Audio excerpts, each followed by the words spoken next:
Hola! What is up, guys? I am here today to film a spring edit kind of video, just to speak a little bit about the products I'm looking forward to using once the weather is less shitty, which is hopefully quite soon. It seems to be on a warming trend, but then again, we could probably get a blizzard in like June.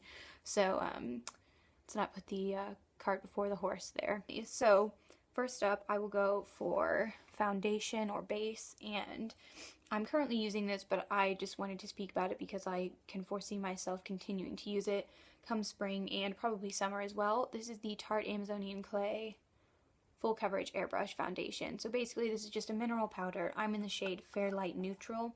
Normally I would just go for fair, the lightest shade, because, you know, I'm ghostly, etc., etc. Don't need to rehash the details, but the Fair Honey shade, which is their lightest shade, is just too yellow toned for me.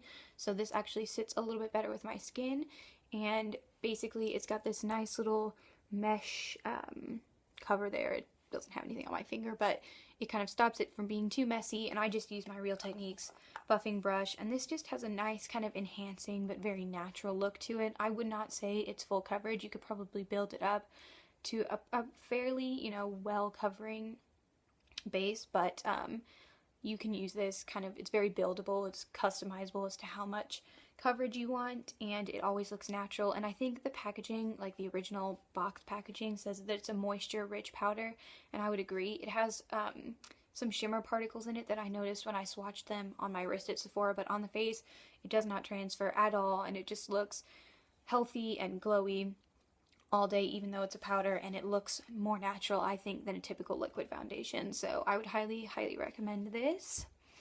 Then I have a couple of blushes I wanted to speak about because for some reason I'm a blush fiend. It's not even really my favorite step of my makeup routine in the mornings, but blushes are like the sirens of the makeup world to me, you know. They call me in and then they drown me. So anyway, I'm going to start with a couple that I actually spoke about in my haul about a month or so back. And first up is the Tarte Amazonian Clay Blush in Flush, which is just a nice kind of lilac pink color. It looks a little bit warmer on the cheeks than it does in the pan here, but this is just kind of a nice awakening, brightening, lively color to add to your cheeks, and it doesn't look too heavy, and it's just a little bit more unique than kind of a standard pink blush. It has that little bit of a purple edge, you know, if makeup could be edgy. Then this has a definite purple edge, and this is actually the Marc Jacobs Shameless blush in 212 Outspoken, and this comes in this nice little black packaging, and this is just a straight lilac color. It has some silver sheen to it, and I'm still kind of working out how exactly to use this, because since I am so cool toned, it can look a little bit too draining, kind of. It's just a little bit too cool toned the way I've been wearing it, but I think if I put some bronzer on and go for kind of like a warmer bronzy eye, it will really work, and it'll be a nice way to contrast color, and the texture is really lovely. So yeah, again, I think I did say I was going to try to feature this in a Get Ready With Me or something of the sort, so I'm gonna try to do that pretty soon. And then lastly is actually a drugstore option that I bought today, and this is the Milani Baked Blush in 10 Delizoso Pink. Just, you know, we're not even going to pretend I didn't butcher that name, but this is quite like a bright pink shade, and it says it's a matte shade on the packaging, but I think it has a little bit of iridescence to it. I have a very little bit of it on, just on the apples of my cheeks today, because I tried it on when I came home, but it's just a lovely hot pink. Oh god. Oh, losing my voice, or my throat is just really dry. Hold on a sec.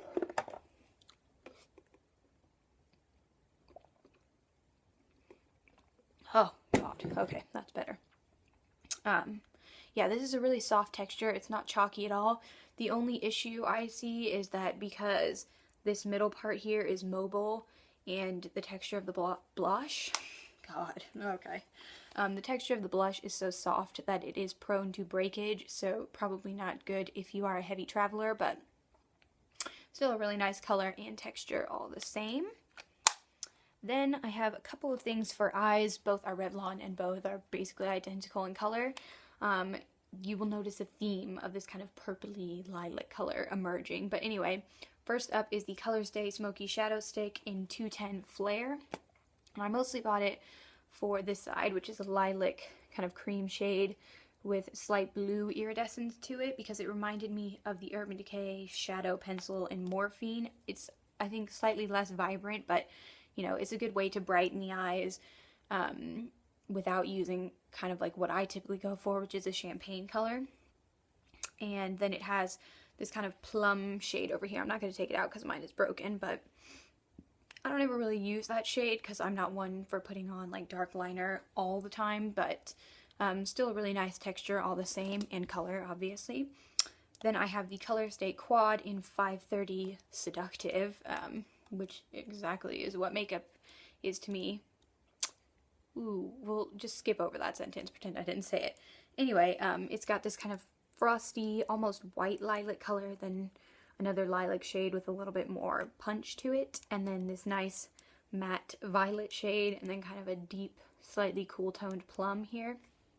And I think I'm most excited to use this shade, but again, I think I'm going to try to feature this in like a get ready with me, or at least a face of the day, just because color for me is daunting, and I always think it's interesting to see how people work these kind of different shades of eyeshadow, so look forward to that in the future. So I have a few for lip products.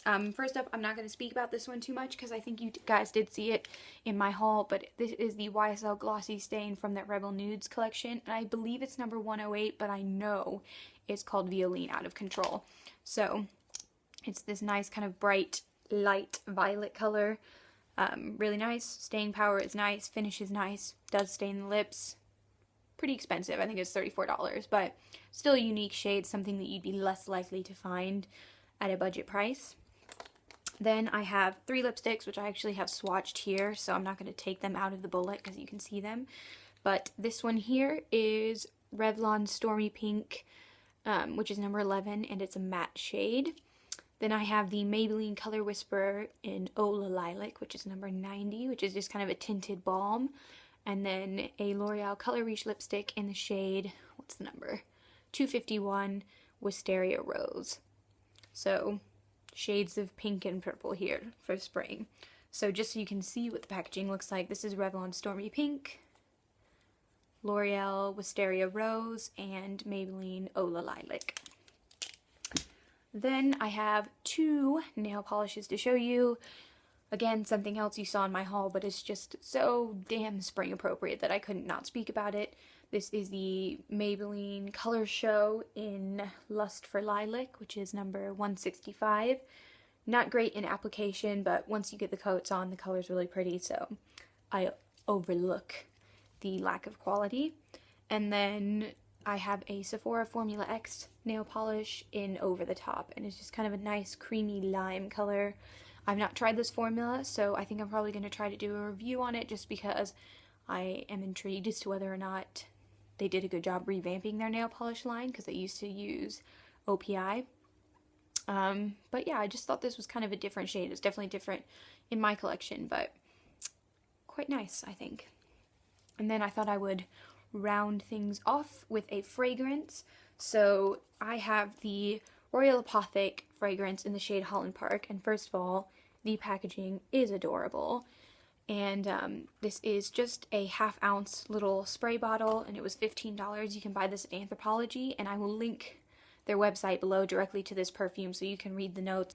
Alright guys, that is it for me today, and I will speak to you guys later. Bye! Weird greeting, but oh my god, my leg. Oh god, you can see my disgusting sock. I have literally zero feeling in my foot right now. It's like, I feel like one of those people who feels like a limb isn't their own and they cut it off. Does anyone else know what I'm talking about? I saw this show one time and this guy thought his foot wasn't his foot, and he like tried to get the surgeons to remove it, and they wouldn't do it because who the fuck is gonna cut off someone's healthy foot? Who is gonna like disable a person just because they don't feel like they own their foot? So instead he bought some dry ice, soaked his foot in it for a second, and was it dry ice or like liquid nitrogen? It may have been liquid nitrogen.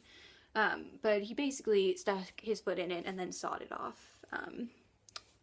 Happily ever after for him, I guess. Alright, Let's refocus. Let's bring it back to what's important, cosmetics.